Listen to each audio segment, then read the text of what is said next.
Section 4, 5 simple steps. In this section, I hope to kind of give you a really high-level understanding of how we can bring these principles into play and how we can design a really great GUI. Now, it's really just a few rules of thumb in the process that I would use at work.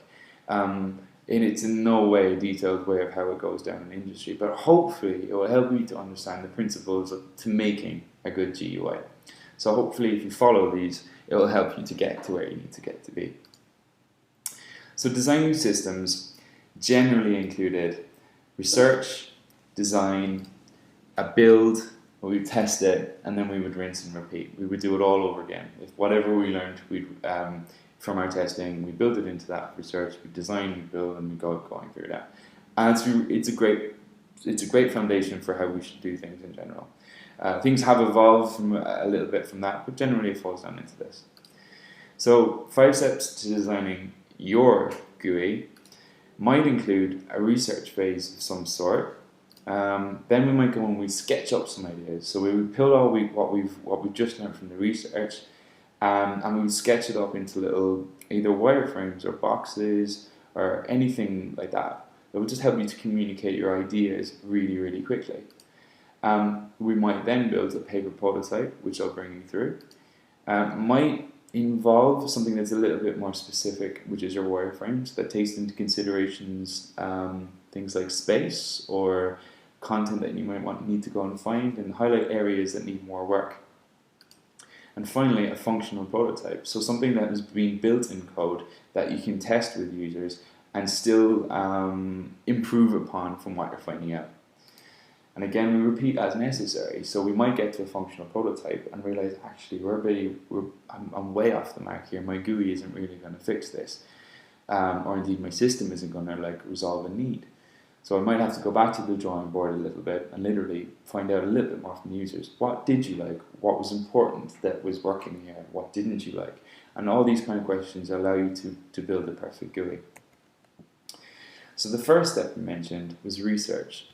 Now this really is listening to users and stakeholders, right? So listen to their problems. What are they finding particularly difficult?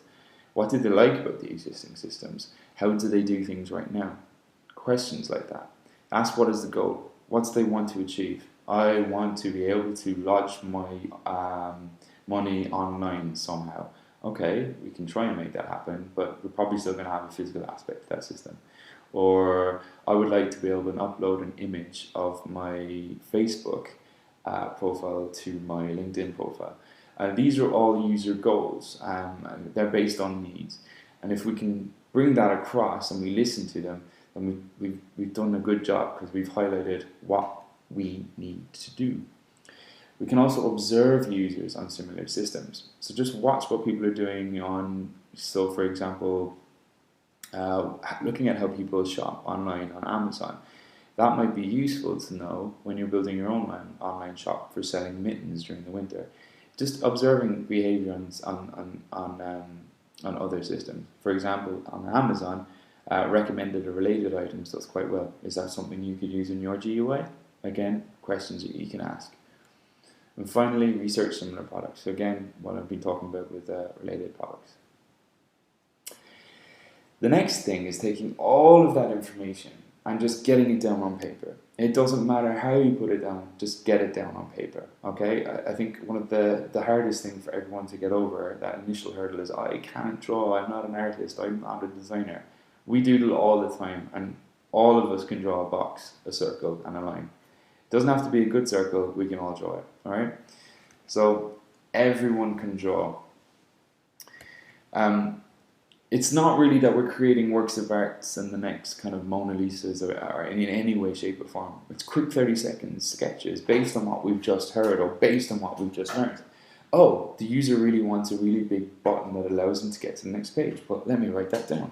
Oh, this user would prefer a link to go from one page to another.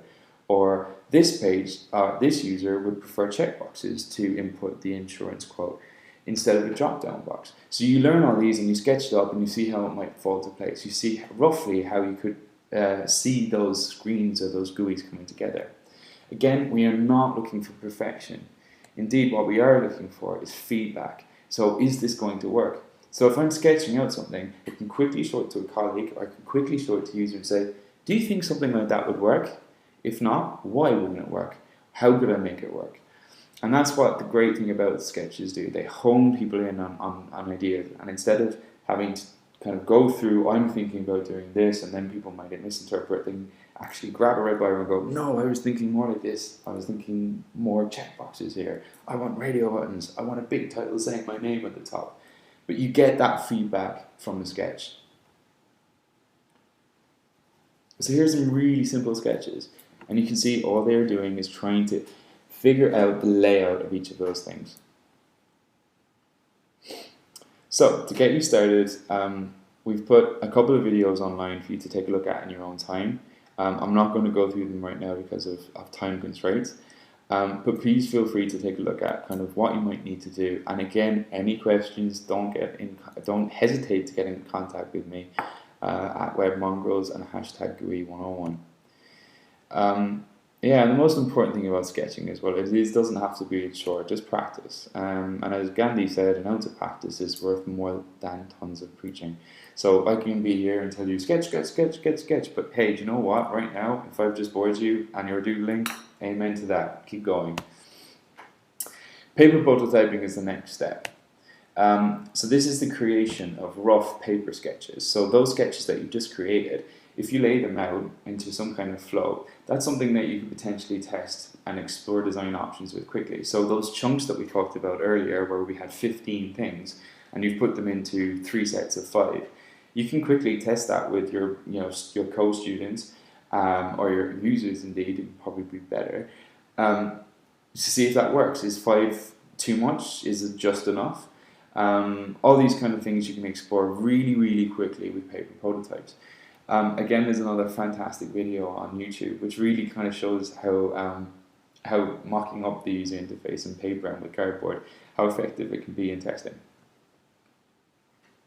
Next, we have the wireframe. Now, this might not be essential in your process, and that's completely fine, because indeed sometimes when we sketch it out enough, we get to the wireframe stage.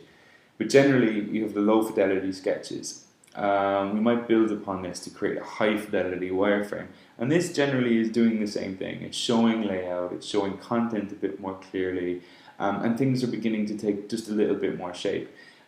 There's a couple of programs online that you might want to take a look at, but again, don't worry yourself too much about it. If you can get a sketch that shows the layout and the type of content and your chunks of information, then you're well on your way.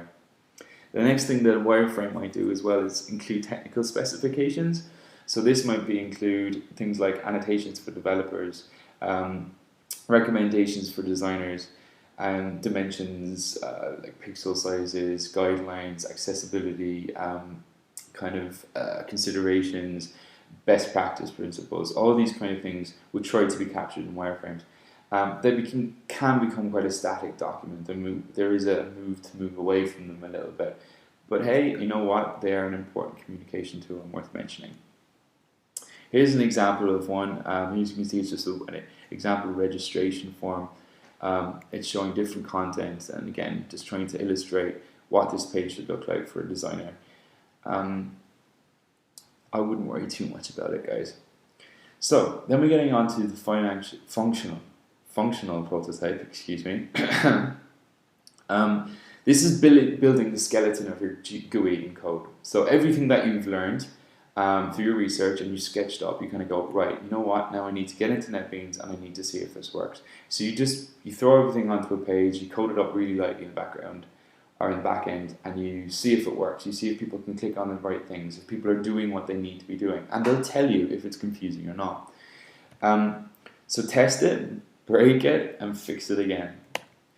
Then add the visual style, the icons, and the colors. So make sure that what you're building does what it should do first, that it meets the needs of the users, that the user's goal has been met, and then start adding those design principles that we talked about. The white space to make things easier to read and scan, including icons to build familiarity and help reinforce meanings of things, and indeed the same with color. So make sure you keep that in the back of your head when you're building your GUIs. So a lovely way of looking at this is fail fast and learn quick. So the faster I get my sketches out there and criticized and take that critical feedback, the faster I'll actually learn, and the easier it will be for me to develop my program on my GUI. So that source, you can learn more about that from an article called Fail Fast, Learn Quick. Indeed, this isn't actually just one article. This is a lot of the big guys are saying this. Seth Godin, who's an amazing marketer and has been around for a while, he's an entrepreneur of incredible prestige. He's failed more times than almost every entrepreneur I've ever met, and I'm proud of every one of those failures. I think that's quite important as well, because you know what, every time we fail, we learn something new. Indeed, this is just echoed by Eric Ries and Jeff Gothelf. Build, measure, and learn, or frequent failures equals mastery of skills. So don't be ashamed to fail. I say that. Don't be afraid to make mistakes, because you will learn from them. So, to recap really quickly, I've got design for user needs. Always design for user needs. What do they want to do? What do I think the user needs to do? What do I know the user needs to do? And how is my interface helping them do that? Be human. Be human. Consider them. Make sure that your GUI isn't speaking like a robot. It's using language that makes sense. It's simple, and it helps users to get through it. Again, be helpful. Help the user through the process by using steps, by chunking up the information, by creating logical connections in the content. Make sure all that persists throughout your system. Recognition and reinforcing meaning with icons and colors, all those things. And follow the 5 steps. Make sure you ask and research what the problem is. Then go and sketch it out. Follow that up with some paper prototyping perhaps, and that can be quick and dirty. You might then get to some kind of wireframe. Again, it can be a low fidelity sketch, and that's okay. And then finally, start to build it in code without any color or any visual elements. Just get the page components on there, the drop-down boxes, the input fields, and the basic instructions, and test it and break it. So that brings us on to section 5.